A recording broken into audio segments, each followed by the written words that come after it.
Einstein once said, everybody's a genius. But if you judge a fish by its ability to climb a tree, it will live its whole life believing that it is stupid. Ladies and gentlemen of the jury, today on trial we have modern day schooling. Glad you could come. Not only does he make fish climb trees, but also makes them climb down and do a 10-mile run. Tell me, school, are you proud of the things you've done? Turning millions of people into robots, do you find that fun? Do you realize how many kids relate to that fish swimming upstream in class, never finding their gifts, thinking they are stupid, believing they are useless? Well, the time has come, no more excuses. I call school to the stand and accuse him of killing creativity, individuality, and being intellectually abusive. He's an ancient institution that has outlived his usage. So, Your Honor, this concludes my opening statement, and if I may present the evidence of my case, I will prove it. Proceed. Exhibit A. Here's a modern day phone. Recognize it? Here's a phone from 150 years ago. Big difference, right? Stay with me. Here's a car from today, and here's a car from 150 years ago. Big difference, right? Well, get this. Here's a classroom of today, and here's a class we used 150 years ago. Now, ain't that a shame? In literally more than a century, nothing has changed. Yet you claim to prepare students for the future? But with evidence like that, I must ask, do you prepare students for the future or the past?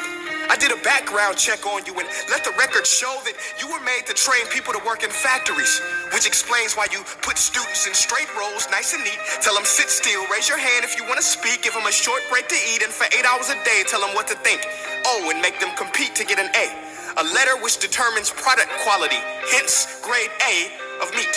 I get it. Back then, times were different. We all have a past. I myself am no Gandhi. But today, we don't need to make robot zombies. The world has progressed. And now we need people who think creatively, innovatively, critically, independently, with the ability to connect.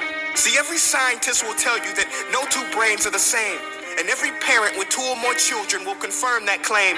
So please explain why you treat students like cookie cutter frames or snapback hats, giving them this one-size-fits-all crap. Watch your language. Sorry, Your Honor, but if a doctor prescribed the exact same medicine to all of his patients, the results will be tragic. So many people would get sick, yet when it comes to school, this is exactly what happens. This educational malpractice where one teacher stands in front of 20 kids, each one having different strengths, different needs, different gifts, different dreams, and you teach the same thing the same way? That's horrific. Ladies and gentlemen, the defendant should not be acquitted. This may be one of the worst criminal offenses ever to be committed.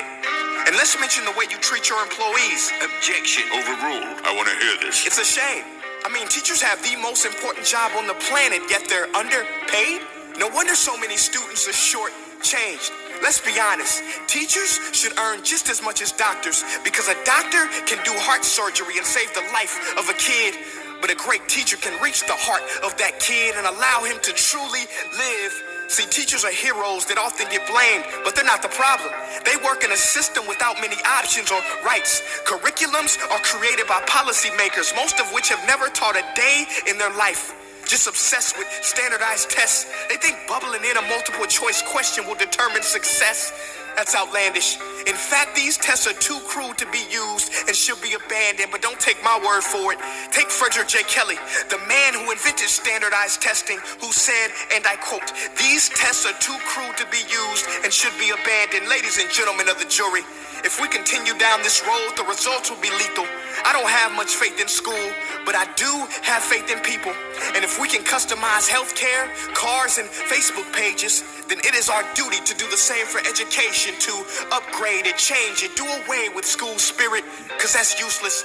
Unless we're working to bring the spirit out of each and every student, that should be our task. No more Common Core. Instead, let's reach the core of every heart in every class. Sure, math is important, but no more than art or dance. Let's give every gift an equal chance. I know this sounds like a dream, but countries like Finland are doing impressive things. They have shorter school days. Teachers make a decent wage. Homework is non-existent, and they focus on collaboration instead of competition. But here's the kicker, boys and girls. Their educational system outperforms every other country in the world. Other places like Singapore are succeeding rapidly. Schools like Montessori, programs like Khan Academy. There is no single solution, but let's get moving. Because while students may be 20% of our population, they are 100% of our future. So let's attend to their dreams, and there's no telling what we can achieve. This is a world in which I believe, a world where fish are no longer forced to climb trees. I'll rest my case.